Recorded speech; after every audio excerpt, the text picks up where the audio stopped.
All right, thank you. Just trying to get organized with my various monitors, but I hope everybody can hear me. I hope everybody can see me. My lighting's not that great here in my office, but I hope you all can see me. And good afternoon, Ecology. Hello to all of you out there in Ecology virtual land. Thank you so much for joining us for our first all-staff event of the year. Really, really, really, really appreciate you joining us and making the time for this. I have been looking forward to today and getting to share the results from our DEIR organizational assessment. And I think that those of you joining us today are probably pretty eager to hear those results as well. And just in case anybody isn't familiar with DEIR, what that stands for, it stands for diversity, equity, inclusion, and respect. And you know, if you've been to one of our all staffs in the past, you know that what we normally do is cover a variety of topics, but we're going to do it differently today. We're actually going to focus on just the one topic. We're going to talk about our DEIR work, and again, in particular, the organizational assessment. And we're covering just that one topic because we want to make sure that we are giving this topic the time and attention that it deserves.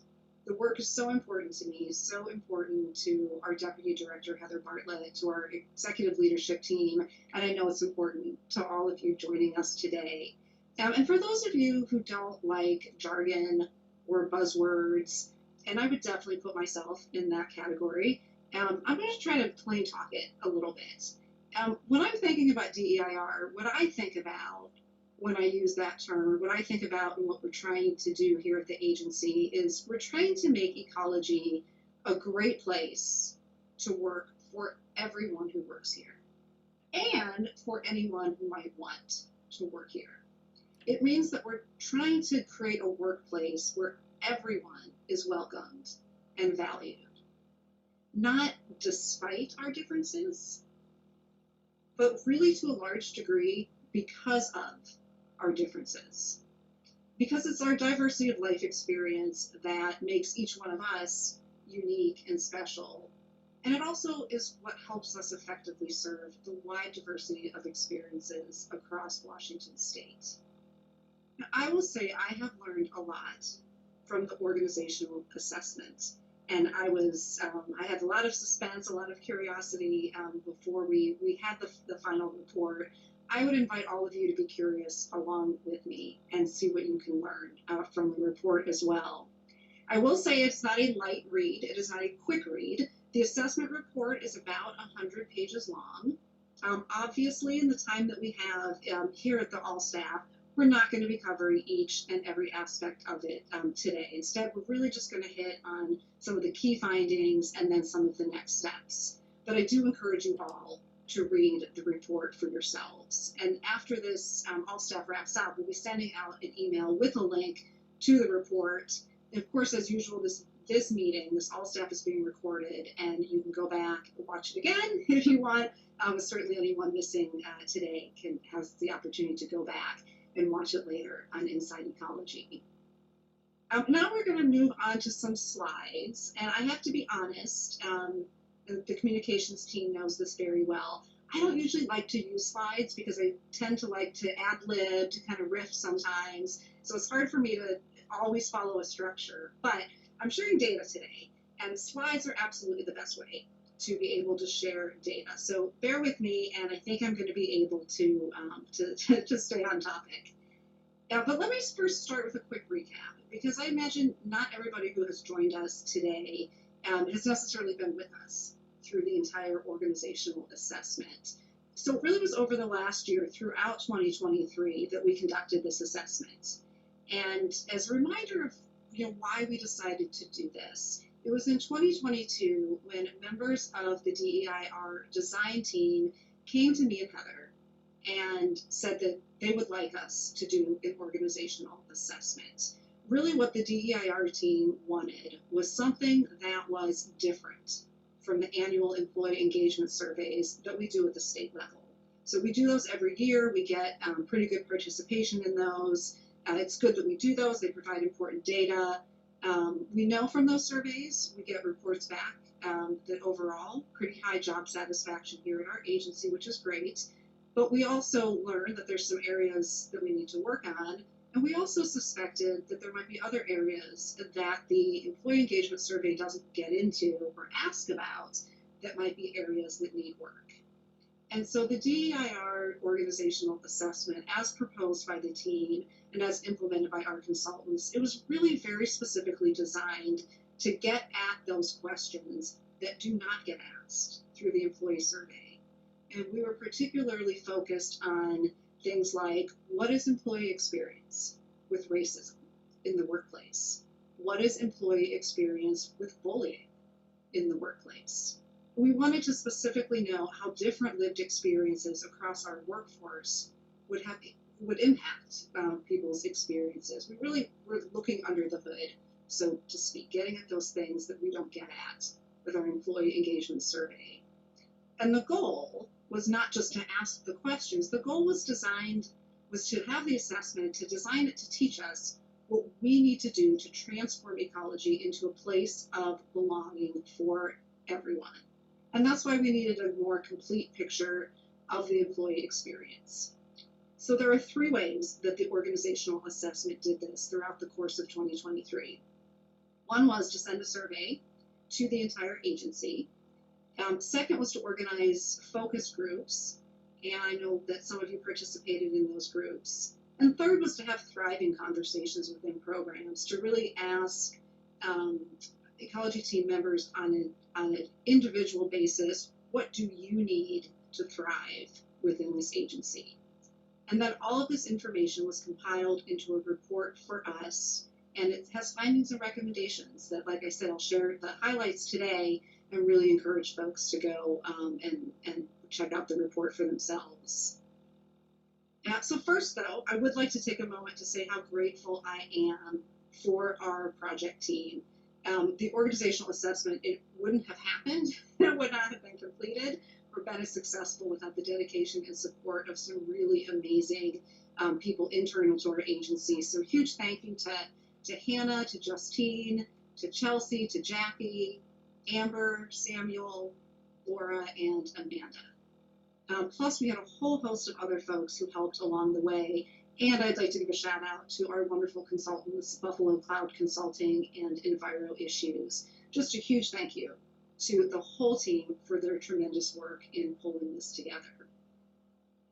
But one thing I want to say is that it's important to recognize that the organizational assessment is a continuation of our equity work, or maybe think of it as it's one piece of our larger equity strategy.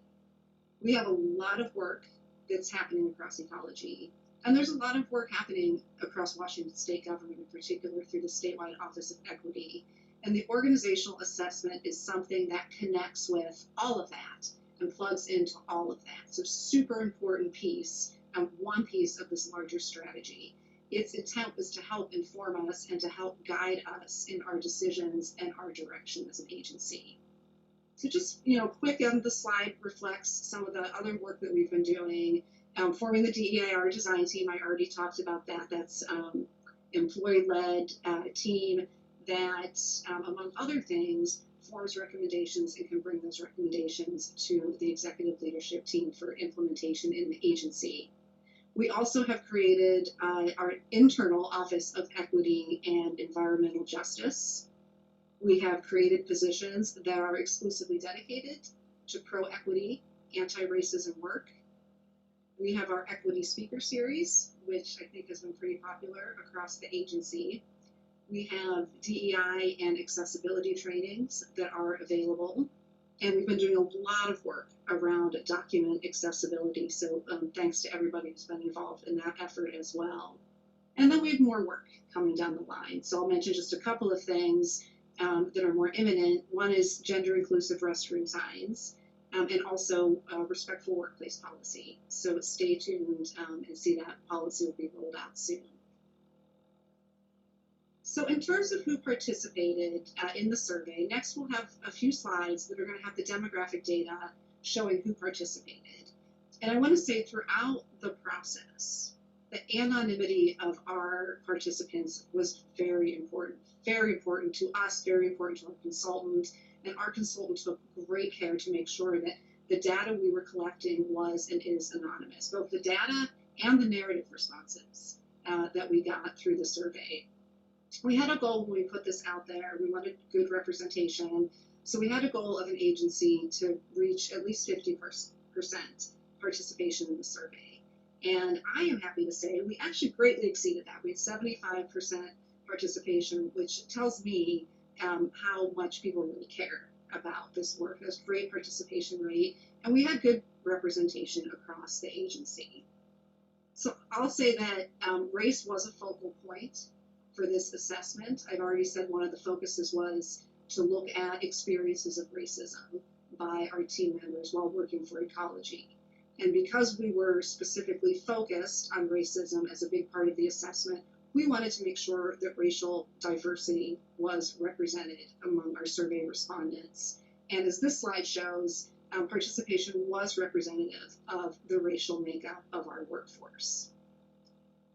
Also, people who identify as having a disability were well represented. 17% of the survey respondents identified as having a disability.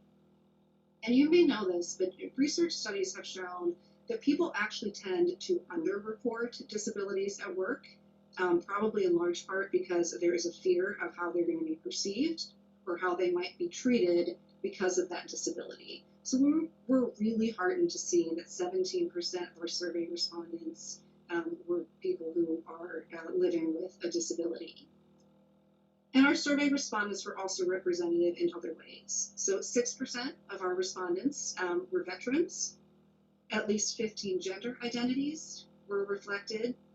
15% of our respondents are part of the LGBTQ+ community. And we had 30 different religious and spiritual practices represented among our respondents. So that's who took the survey. Now we're moving on to the key findings. And I'll say, just kind of as an overview, some of the key findings reflect what we have learned over the years from our employee survey. That employee satisfaction is relatively high, that our Ecology team members, by and large, do feel respected and valued within the workplace, which is great. We should be proud of that. However, and pretty big however, what we also found is that the findings reflect that we have a very real need for improvement and accountability in certain aspects of our workplace experience. That's what the survey was designed to find out, to look under the hood, and let us know where we need to improve. So starting first with some of the bright spots from the survey, overall, the survey findings do show that, as I said, most employees experience Ecology as a welcoming and respectful place. 80% trust agency leadership to create a more equitable workplace culture. 91% find their work environment to be highly or often supportive of them.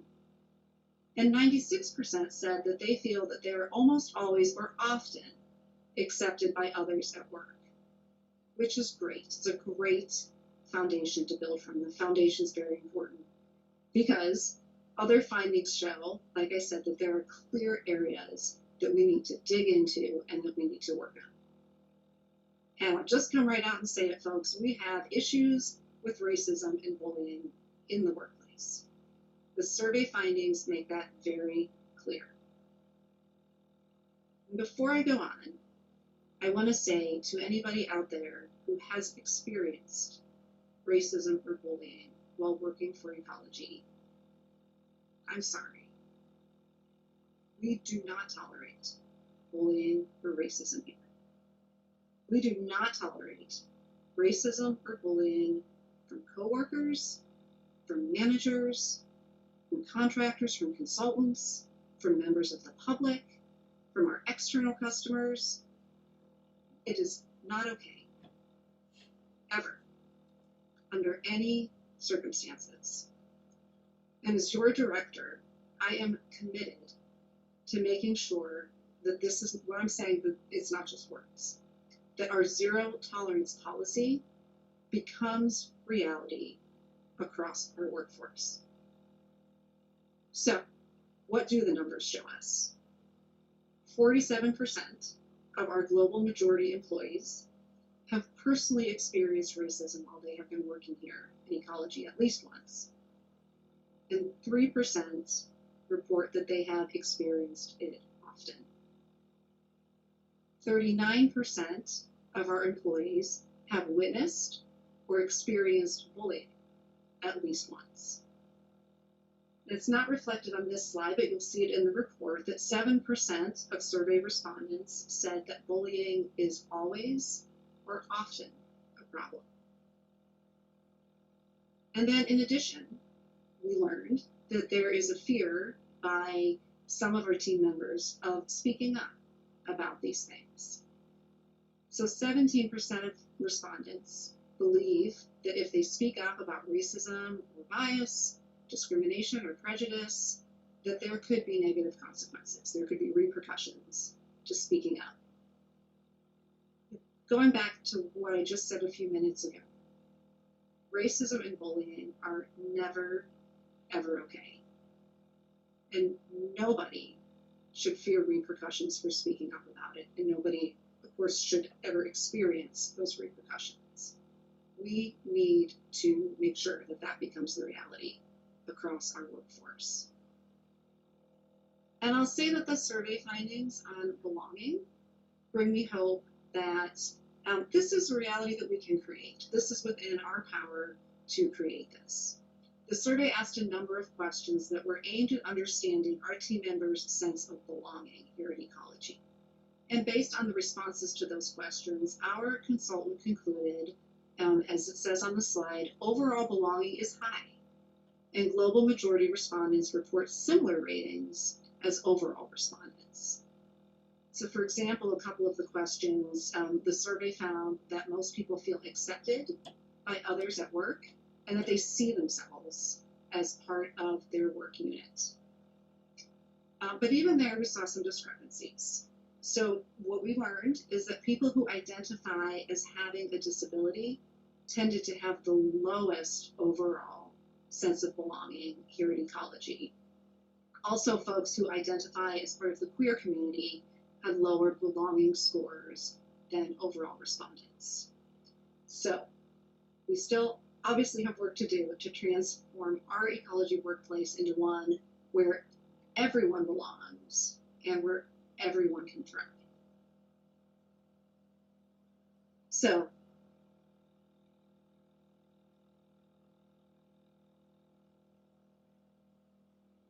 and it's just a snapshot.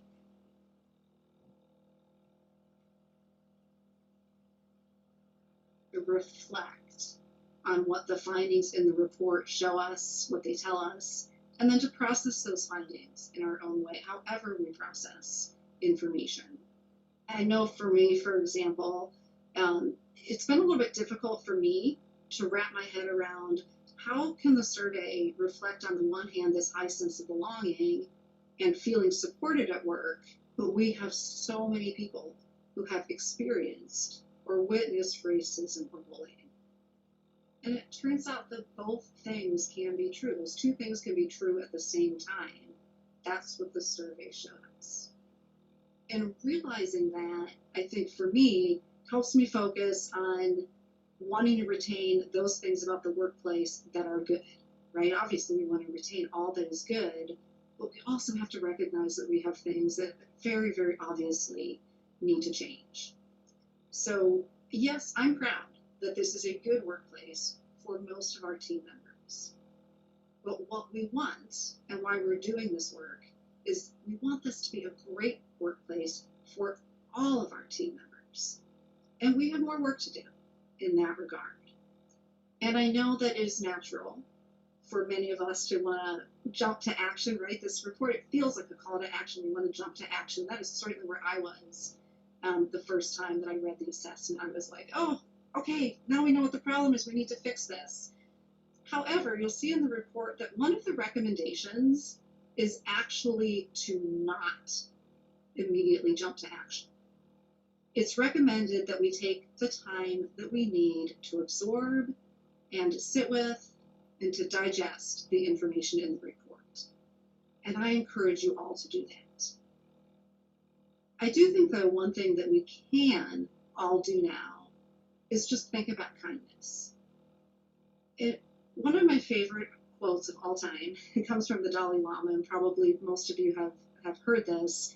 The quote is, "Be kind whenever possible. It is always possible." And I think that's really true. It is always possible to be kind. We always have the option to choose kindness. And, I recognize busy schedules, daily stresses of life can make that easier said than done in every situation. And I will admit that I am guilty of not always choosing kindness, especially in the heat of the moment. But I so much appreciate how kindness can be a guiding light if we allow it to guide us. So today, we're just taking the first step of sharing the context and sharing the key findings of the report with you. And then in the coming weeks, we'll share opportunities to participate in conversations to discuss the assessment if you choose to do that. And you'll see there's a number of other strategic recommendations from the report that we're eager to implement. We will be developing a DEIR strategic plan for how to follow through with those recommendations over the coming months and the coming years. Together, we are on a journey of learning, improving, and ultimately transforming our workplace. I believe in this agency so much, and I believe in our mission so much. That's why I'm here. But I think most importantly for today's conversation, I also so much believe in the people of this agency. And I want to thank all of you for being on this journey with me. And now I would like to invite Hannah Aoyagi, our Organizational Equity Manager, to talk more about what we're planning next.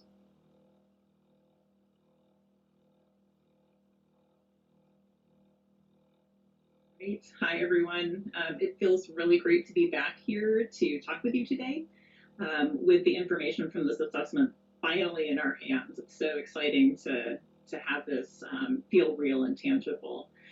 So you just got a great overview of the findings from Director Watson, and there's so much more to explore in the document itself and through conversations with each other. So if you're like me, you might want time to read and digest the findings, maybe read it a few times through, and then you're going to really want to discuss pieces of it with your colleagues. It's sometimes really helpful to process through discussion, where you can hear yourself talk through your reactions to new information and connect it with other experiences from your life. And so the assessment project team has really been thinking quite a bit about how to provide spaces where you can learn more about the data, ask questions, and have a conversation about the findings. I think that's really important. So as you can see on the slide, this spring we're planning to offer 3 different ways to engage. The first being virtual conversation sessions on the findings around specifically racism, bullying, and belonging, with each topic as a separate session.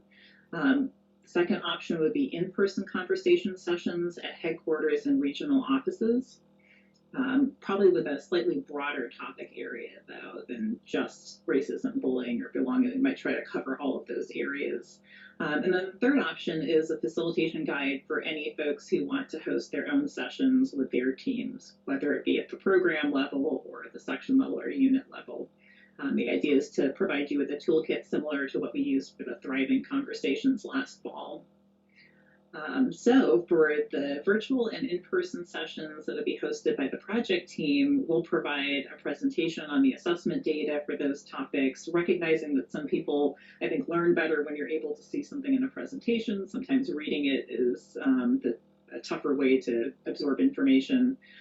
We also like to provide a question and answer time. I think there's a lot, the report is 100 pages, but there's always more to talk about. There's always more behind what you see, even in a 100-page report. And so to be able to answer people's questions, I think will be important. And then we'd like to be able to host breakout group discussions, each led by a facilitator. And we're actually working on contracting with an outside DEI consultant to help us lead these discussions and bring in their own expertise. So we still have some details to figure out, but we want to give folks time to actually look at the findings, read the report. But session registration will be coming out at some point in the near future. So, with that, to help our planning, I have a quick poll asking about how you like to process information best and whether you're interested potentially in participating in a processing conversation. So there's going to be a link dropped into the Q&A.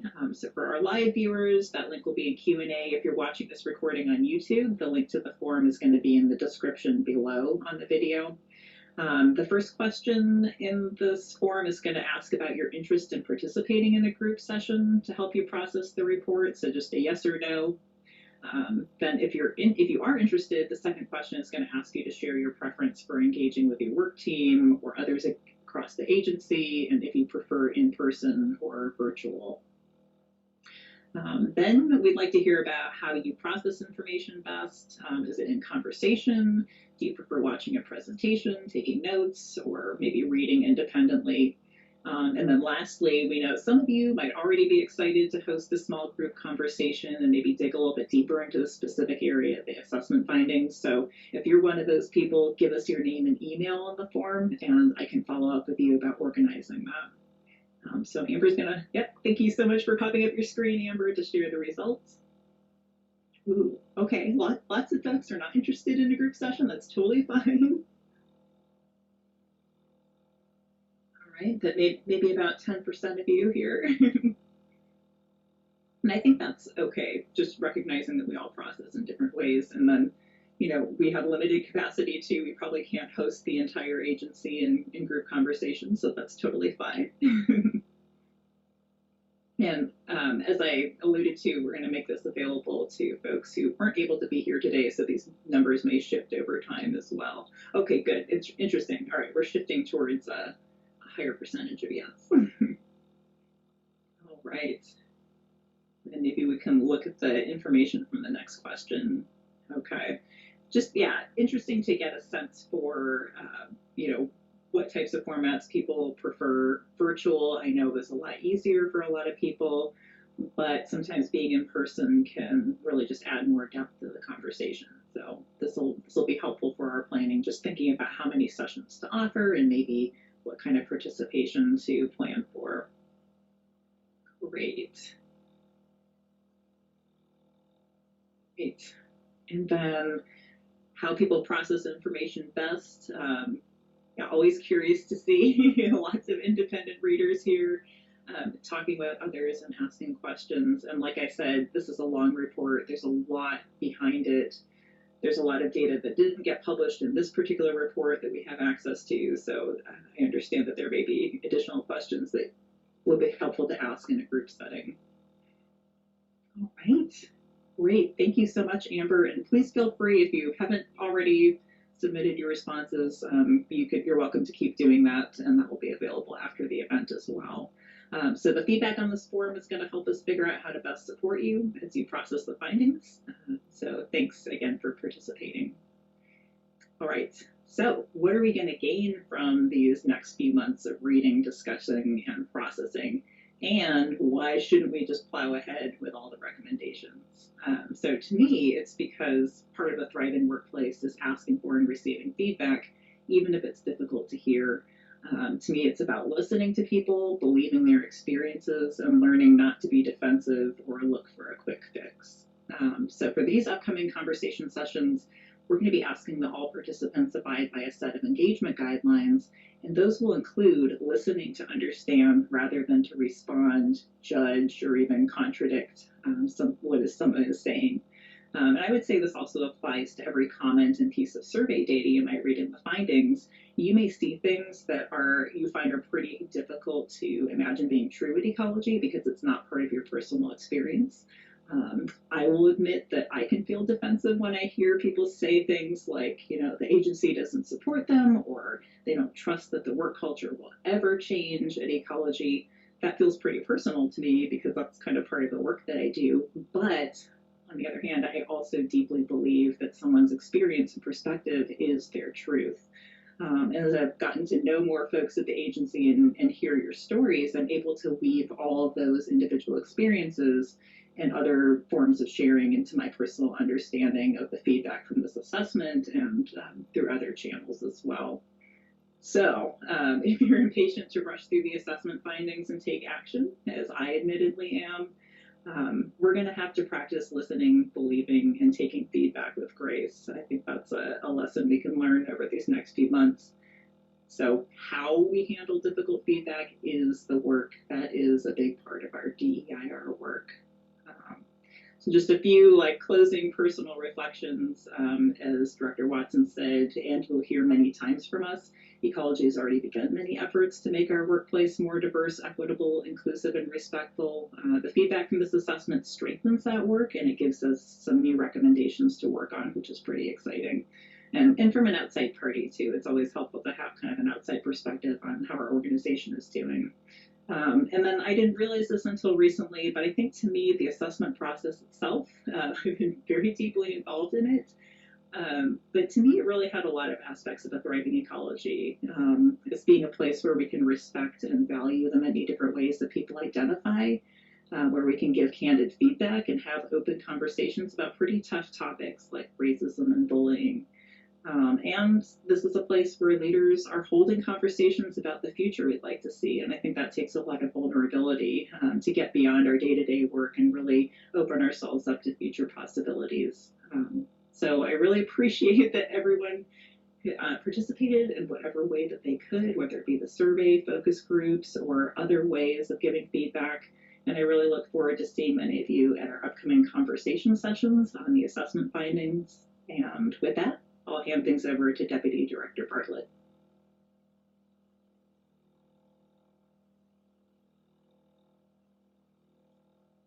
Hi, Team Ecology. I am really grateful to be here with you today. Thanks for making it a priority in your day to be part of this all staff.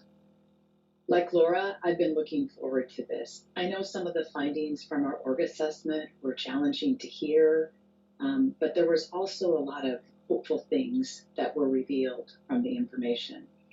And I can't help but be excited about our future. You can't fix what you won't talk about, and we're talking about it.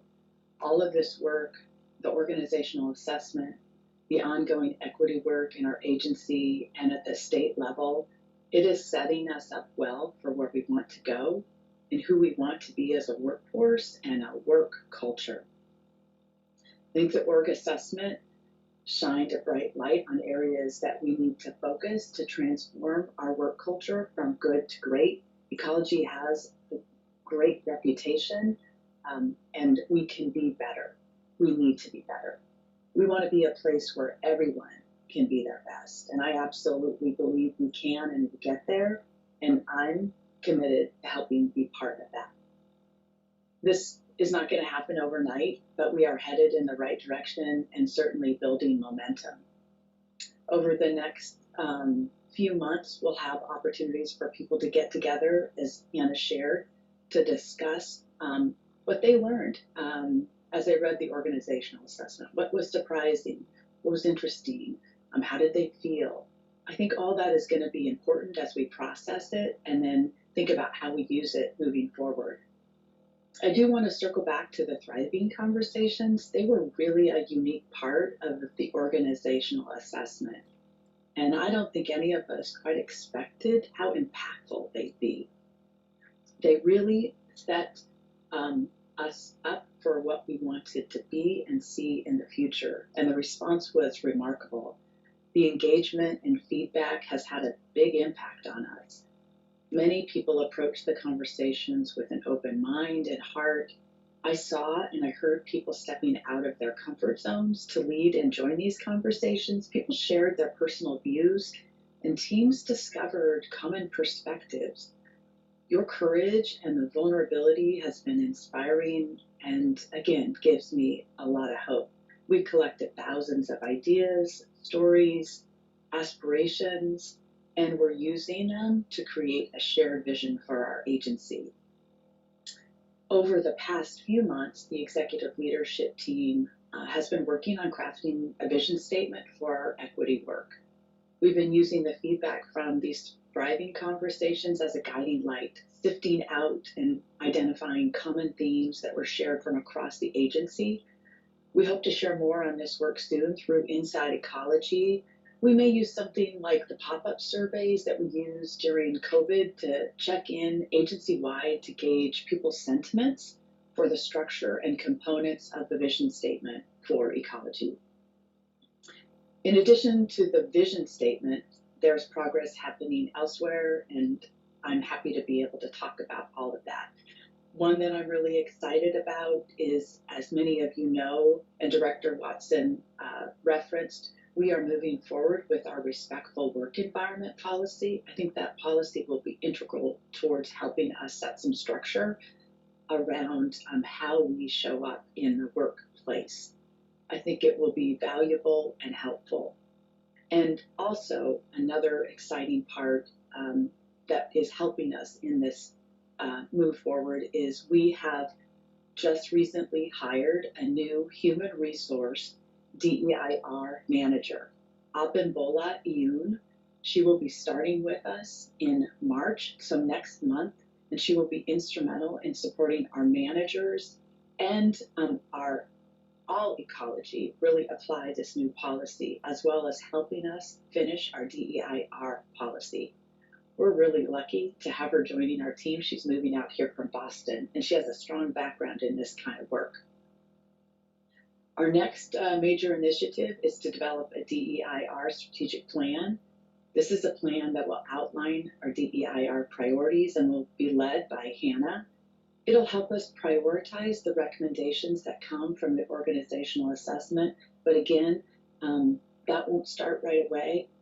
It will help us as we read the organizational assessment, digest the recommendations, think about our next steps. It will help us set goals and identify measures for progress.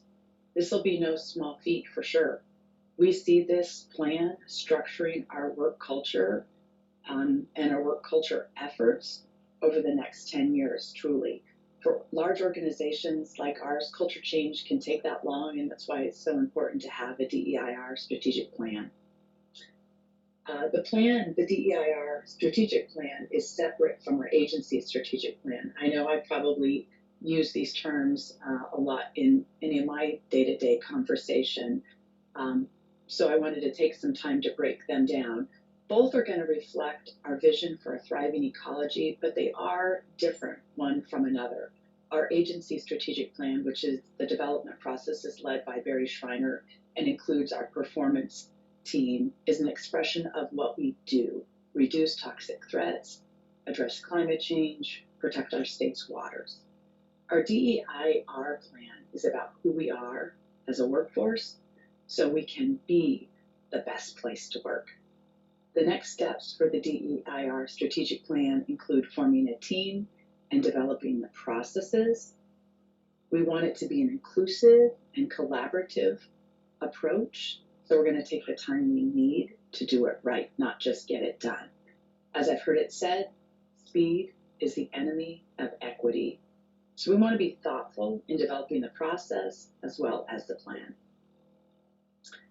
Something else that has happened recently that I'm also really excited about is that we established and then a coordinator position to support the DEIR design team. It's a year-long position dedicated to the employee-led team. It's the first one that I know of in the agency that we have formally established a position as a coordinator whose purpose is to help lead a team, a cross-agency work group. So the design team has a new coordinator, and her name is Amanda Oliveira.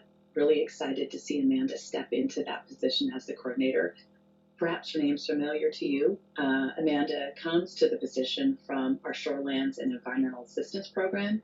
She's been involved in the design team since its inception and previously was a co-lead, and now she stepped in as the coordinator. She's an incredible project lead and has great insight into DEIR work. I'm really impressed with what she's already brought into her position. The design team has been actively working on a variety of projects, including the gender-inclusive bathrooms that Director Watson mentioned, aligning the Equity Speaker Series, another initiative from the design team, They are working to align it with our DEIR initiatives, and then also providing resources for inclusive staff engagement. They play an important advisory role to ELT, and I think that they will play an important advisory role in designing or helping to develop the DEIR strategic plan. I think the design team will be helpful in guiding what to prioritize, how to pace our work, and then ensure it aligns with our DEIR values. Again, it's a cross-agency team, and if this work sounds exciting to you and you're interested in joining the design team, I encourage you to connect with Amanda. There's a lot of great things happening within the agency, and we're building some pretty remarkable momentum. This includes developing a culture of feedback, and I referenced this. We want to build on the thriving conversations that we have, using those as a starting place for developing that culture of feedback. And we want that feedback then, that culture of feedback, to extend into other agency priorities, like the employee engagement results, which we do every year, developing our agency strategic plan, and then sharing the respectful work environment policy. This kind of inclusive process, it's not just about what we do, it's about how we do it. It supports that feedback culture we are interested in developing. It makes people feel valued, included, respected, important elements for building a culture of belonging. Ultimately, I also believe it will grow our innovation and our accountability to each other and the people of Washington. I've covered a lot actually on the great stuff that we have going on within ecology, but there's also important things that are happening at the state level too that I want to be able to share.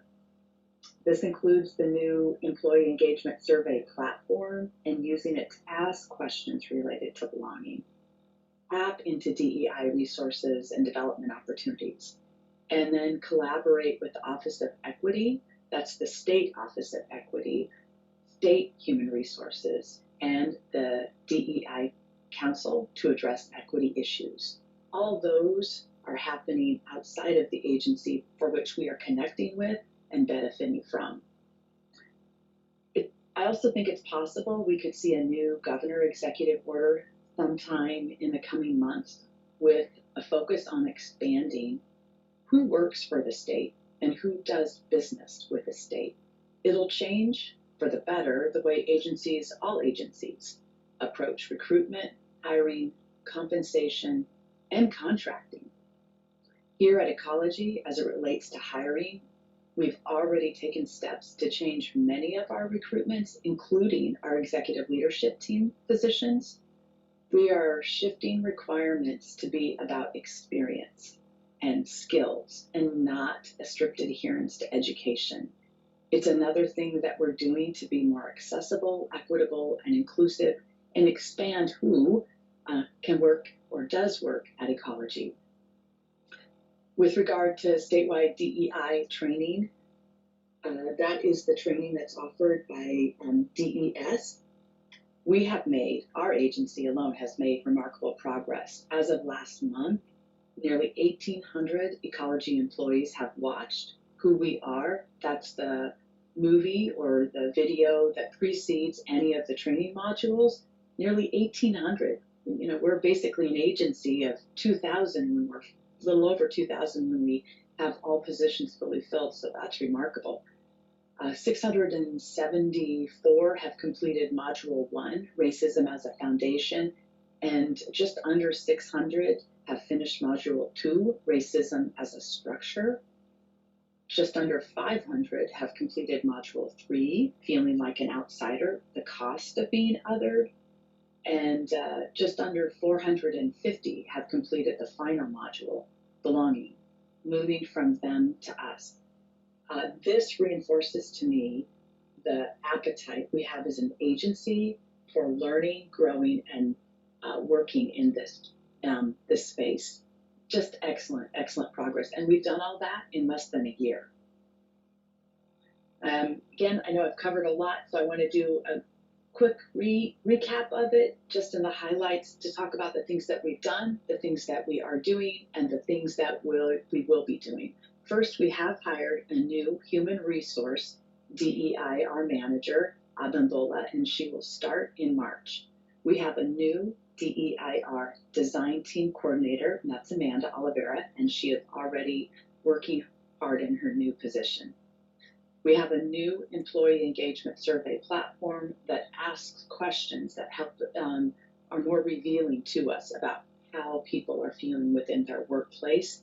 And also, the platform gives us the ability to get quicker results after the survey is taken. We have really, as an agency, workforce stepped in to the DEIR training that is offered through the state enterprise. Our respectful work environment policy will be out in the coming weeks. We are developing an equity vision statement, so more to come on that. We will begin to develop a DEIR strategic plan led by Hannah Aoyagi. We are building a culture of feedback, using or replicating our thriving conversations that we had in the fall. And it's possible, as I said, we could see a new executive order in the coming months from the governor that really helps put structure and accountability and momentum across the state for doing this type of work. I hope that this shows you why I'm so hopeful and excited. The organizational assessment is one piece of a much larger whole, and all that is happening and helping us build this momentum that I've spoken of. We're weaving it together to help lead us to where we want to go and make ecology great for everyone.